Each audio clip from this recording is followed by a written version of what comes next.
Hello everyone, it's me, it's Lauren, and I am here for, is it day 4 of, what are we doing today? We're doing our Titanic, I Survived the Sinking of the Titanic read aloud. I think we're all the way up through chapter 6, so I'm going to read chapters 7 and 8 today, but first I have a couple things I want to tell you. First, I want to do some shout outs to Beckett, Ramon, Craig, and Emma. It was great to hear from you guys. I also wanted to just give you a quick little bit of, I wanted to take you a little bit behind the scenes into how I wrote I Survived the Sinking of the Titanic, because it was a little different than a lot of my other I Survived books. I do a ton of research for all of those books. You know, I read, I interview experts, I study videos and maps and go to museums. But my favorite thing to do is to travel to the place that I'm writing about. So if I'm writing about the eruption of Mount St. Helens in Washington State, I want to go there. If I'm writing about Hurricane Katrina that happened in New Orleans, I want to go there. I've traveled to almost every single place that I've written about in the I Survived series, except, of course, I wasn't on the Titanic. I'm quite old, but not that old. And the wreckage of the Titanic is 3 miles down. I think it's 3 miles. You guys can check that. Resting on the floor of the North Atlantic Ocean. So it's underwater, and people have explored it, but they have to use these very special submarines, and I don't think many people have had the chance to actually go. So when I was writing about the George and Daisy and Phoebe and Marco and Enzo, my characters from the Titanic book, and trying to imagine their journey on the ship, I relied on a lot of different sources. I read a lot of books. Actually, the movie Titanic, which is directed by a guy named Jim Cameron, it was an amazing research source because Jim Cameron became one of the big experts in the Titanic. So pretty much every detail you see in that movie about the ship is accurate. I have tons of Titanic books that also help me, and I wanted to share with you my very favorite one. It's so heavy, it's like a brick, and I actually ordered it from England when I was writing this book 10 years ago. And what was cool about it was this is actually a book that includes blueprints, actual plans that the builders of the Titanic used. And it includes, so every little detail of the ship, like the anchor, the lifeboats, the lights, there's details about them, and they have, drawings and then photographs. So when I was writing the book and I was describing George's journey, onto down to third class, or trying to imagine, what it was like for him to walk through the hallways, this book was such an amazing resource for me. So I thought you might like to see it. So when we last left off at the end of chapter 6, George was about to go on a big adventure. He had heard from a man named Mr. Stead, who had stopped by the table where George and Aunt Daisy and Phoebe were having dinner. This man stopped by and made an intriguing comment that got George thinking about the fact that someone had brought a mummy onto the Titanic, and that this mummy was in a crate in the first class baggage hold. So I will tell you that is based on, on something that I read. My books are historical fiction, which means that all of the facts are true, and then I make up details about the characters. But Mr. Stead was a man who was really on the Titanic, and there was a rumor that there had been a mummy on the ship, and people at that time, it was really terrible, would go to these archaeological sites, and they were allowed to buy mummies and bring them back to New York and have these parties where they and their friends would, open up the tombs and look at these mummies, which sounds just terrible. And of course, we would never do that today. But okay, so let's start reading. I've just been talking and talking to you. I really wish I could just tell you everything about what I learned about the Titanic. Chapter 7. Just thinking about seeing the mummy made George happy. He went down 5 flights of stairs to G deck and practically skipped along the long hallway toward the front of the ship. He ducked into doorways a few times to hide from the night stewards, but he had no trouble finding his way, not like Phoebe, who got lost walking from the dining room to the washroom. Next time, I'll leave a trail of breadcrumbs like Hansel and Gretel, Phoebe had said on their first day on board. What about lemon drops, George had suggested. Phoebe had giggled. The hold was in the very front of the ship, past the mail sorting room and the cabins where the stokers and the firemen stayed. Too bad, George thought, that there wasn't time to sneak in and see the escape ladders. Luckily, they had 2 more days at sea. George walked right through the doors of the first-class baggage room and down a steep metal staircase that led to the hold. All around him were crates and trunks and bags neatly stacked on shelves and lined up on the floor. It took him a minute to figure out that everything was arranged in alphabetical order by the owners' names, and it took him only a few minutes to find the B's. And there it was, a plain wooden crate stamped with the words, Mr. David Burrow, New York City, contents fragile. George smiled to himself. This was going to be so easy. He took out his knife and started to pry off the lid of the crate. He worked carefully, prying each nail loose so he'd be able to close the crate tight again when he was finished.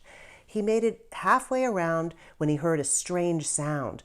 The hair on his arms prickled. It was the same feeling he'd had the night of the panther, that someone or something was watching him. George stared at the crate, his heart pounding, and before he could even take a breath, something leapt out of the shadows and pushed him to the ground. George looked up, half expecting to see a mummy rising out of the crate, her arms reaching for George's throat. What he saw was almost as horrifying. It was a man with blue eyes and a scar running down the side of his face. He grabbed George's knife out of his hand. The man was small but very strong. "I'll take this," he said, admiring the knife. Then he looked George up and down. "So," the man said, "trying to fill your pockets with some first-class loot?" George realized he must be a robber. George had caught him in the act. No, the man pointed to George's boots. "Which trunk did you steal those from? Cost more than a third-class ticket, I'd say." George shook his head. I got them in London," he said, and too late realized he'd made a mistake by saying that.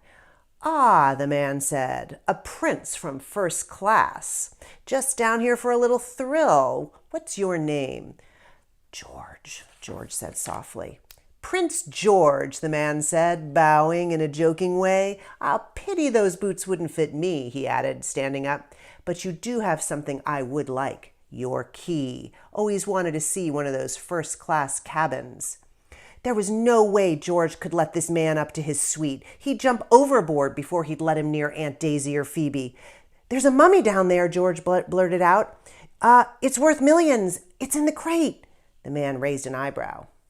George kept talking. I thought I could sneak it off the ship and sell it in New York," George lied. "My father's business is bad. I thought if I could sell it..." The man looked at the crate. "I like the way you think," he said. He waved George's knife at him and told him not to move. Then he quickly worked the knife around the lid of the crate. Obviously, he'd done this many times. He lifted off the lid, but before either of them could look inside, there was a tremendous rumbling noise, and the entire hold began to shake so hard that George almost fell. The shaking got stronger and stronger, the noise louder and louder, like thunder exploding all around them. A trunk tumbled off a shelf and hit the scar-faced man in the head. The knife clattered to the floor, but George didn't try to get it. Here was his chance to escape. He spun around, ran up the stairs, and darted out the door. So that's the end of the chapter. Okay, chapter 8. George ran as fast as he could down the hall. He heard shouting behind him, but he didn't stop until he was back on B deck, safe again in first class. A steward hurried past him with a stack of clean towels. "Good evening, sir," he said. George nodded, out of breath. Nothing could happen to him up here, he knew. So why was his heart still pounding? It was the ship, he realized. That thundering noise, that shaking he'd heard in the first-class hold. Had a boiler exploded? Had a steam pipe burst? An eerie silence surrounded him, and George's heart skipped a beat as he realized that the engines had been turned off. The quiet rumbling of the ship had stopped. Just outside, George heard people talking loudly. Did they know what was happening? George went out onto the deck and walked over to a small crowd of men. Most were still dressed in their dinner tuxedos and puffing on cigars. They were standing at the rail, pointing and laughing at something happening on the well deck 1 level below. What was so funny? George squeezed between the two men and looked over the rail. At first he was sure his eyes were playing tricks. It looked like the well deck had been through a winter storm. It was covered with ice and slush. A bunch of young men in tattered coats and hats were pelting each other with balls of ice, roaring with laughter like kids having a snowball fight. "What's happened?" asked a man who walked up behind George. "The ship nudged an iceberg," said an old man with a bushy mustache. He didn't sound worried. "An iceberg? Is that why they've stopped the engine?" said the new man. "Because some ice is on the deck?" "Just being cautious, it seems, following regulations," said the older fellow. "I spoke to one of the officers. He assured me we'll be underway any moment." "Hey there," he yelled down to the young man below. "Toss some of that ice up here." One of the kids picked up a piece of ice the size of a baseball. He threw it, but the man with the bushy mustache missed. George reached out and made a clean catch with one hand. The crowd cheered. George held up his ice and smiled. Then he held it out to the man. "Keep it, son," the man said. "There's plenty for everyone." The piece of ice was heavier than George had expected. He sniffed it and wrinkled his nose. It smelled like old sardines. More balls of ice came sailing up from below, and the men jostled to catch them. Their laughter and cheers rose up around George, and the fear he'd felt in the baggage hold faded away. From up here, on the deck of this incredible ship, George felt powerful. Nothing could hurt him on the Titanic.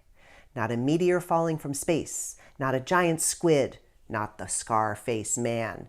George squinted into the distance, hoping to see the iceberg, but the sea faded into darkness. His teeth were chattering now. It was so much colder than it had been at dinner time. He wanted to be back in bed, curled up under his fancy first-class sheets and blankets. The hallway was quiet as George crept back towards his suite. As he was letting himself in, he stepped on something that made a crunching sound under his boot. At first, George thought it was ice or a piece of glass, but when he picked up his heel, he saw that the carpet was covered with yellow crystals. George smiled. It was just one of Phoebe's lemon drops. George let himself in, easing the door shut. Phoebe's bed curtains were closed. The light under Aunt Daisy's door was off. George quickly changed into his pajamas and climbed into bed. Yes, he was safe, he told himself. He tried to go to sleep, but as the minutes ticked by, his mind got restless. It hit him that his knife was gone forever, and the total silence of the ship seemed to press down on him. Why hadn't the engine started up again? He lay awake, listening and wondering.